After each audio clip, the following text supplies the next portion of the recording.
Hello, and welcome to Sherlock Holmes Chapter 1, an open-world action investigation game that explores the first steps of Sherlock becoming the world's greatest detective. You are Sherlock, a 21-year-old aspiring private eye who struggles to prove himself to the world. Before you lies Cordona, an exotic island under a British protectorate in the Mediterranean Sea. Don't expect a warm welcome here. Most folks are prejudiced against foreigners, especially those who are well-dressed and easy on the eyes. That makes your job as a rookie detective even more complicated. Whether you're vaccinated or not, Sherlock Holmes Chapter 1 won't hold your hand as you investigate Cordona's darkest secrets. It's up to you to find your way around the island and to decide what your next step will be. In this video, we want to give you a glimpse at the seemingly elegant paradise, and more importantly, the tools that you will have at your disposal to analyze your environment and blend in. Let us also briefly take a look at the island itself. We designed it to be as varied as possible, with 5 unique districts for the player to explore. Each area offers fascinating vistas, colorful characters, and new side quests. The Old City District is an area mostly populated by the Ottoman descendants. Its architectural styles are influenced by Eastern and Southern European cultures. Giant fortress walls, famous Turkish bathhouses, the bazaar and the Caravanserai Hotel make it the tourist mecca. The Scaladio district is a bustling administrative center, mostly controlled by the British Empire. This area is as European as it gets, with City Hall, cathedrals, museums, banks, and hotels, all built by the Venetians in the before times. Here is Grand Sarai, an uptown district, lined with opulent villas and luxurious establishments. It's a popular exotic vacation destined for the rich. Then we have Miner's End, the poorest district on the island. It is a shanty area, an abandoned silver mine with decrepit buildings and slums. And last, we have Silverton, an industrial district full of factories and warehouses, some intact, some abandoned. Rest assured, each and every one of those districts will treat you like a stranger. Most people won't take you seriously. You sure you're in the right place? We don't serve cocktails here. I'm looking for information about a sailor who recently drowned in Scaladio. Would you happen to know anything about him? Maybe, maybe not. Why would I talk to a landlubber about it, eh? In order to get closer to your suspects and gain their trust, you will need to change your overall appearance and how you act. This is where our new disguise mechanic comes in handy. What can I get you, mate?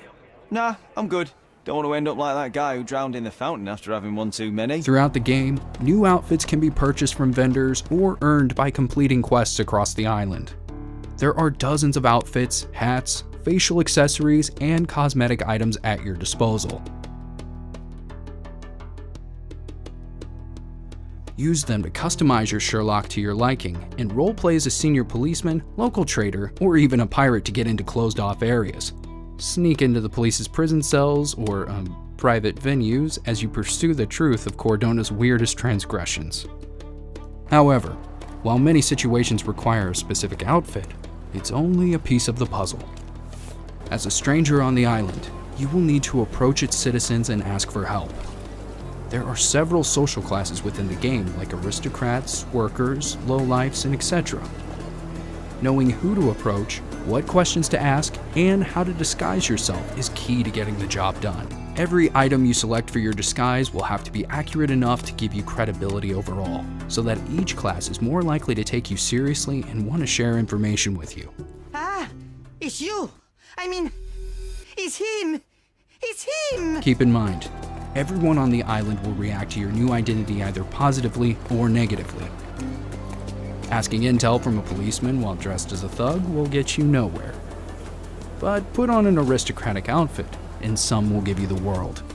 In order to check the potential reaction of someone, use the concentration mode. All the people of Cordona have 3 different default labels that will help you gain an overall view of who they are. First is ethnicity and occupation. Second is dynamic and will change according to the person and your current disguise. The third is a specific trait of this person. All Cordonians are unique and you'll have to adapt to them to find your way through the island's mysteries. Let me give you an example. We're on the hunt for a mermaid. Apparently there's someone going around killing sailors and the locals believe it's a water nymph. While this sounds preposterous, we still need to find the culprit. So where would be the right place to start? Let's choose to head to the local saloon that the sailors frequent and talk to the bartender. The issue is, all we know is the saloon's name, but its whereabouts are sort of on the hush-hush. We can ask one of the sailors about it, but they are unlikely to talk to some fancy-pants rich boy. So, here's how I'm going to approach the situation. I'm going to buy a sailor's outfit and put it on. Then, I'm going to open up my casebook, select and pin the right evidence, the one that mentions the name of the saloon. With this piece of evidence pinned, I can approach people on the streets and ask them if they know something about it. Since I'm dressed appropriately, I'm more likely to get a reply. So as you can see, we aim to create gameplay elements that synergize with one another and give you engaging tools that are fun to use. At the same time, we leave it up to you to discover the synergy and think about how and when you want to apply it. After all, what makes a great detective is your intuition. And that's what we want to engage. We want you to use your gut feeling and follow what your intuition says. Sherlock Holmes Chapter 1 is coming to PC, PlayStation 5, Xbox Series X, and last-gen platforms sometime in 2021. If you like what you're seeing, consider wishlisting the game on the platform of your choice and subscribe to our social media for more news and gameplay. Thanks for watching our video. I'll see you in the next one.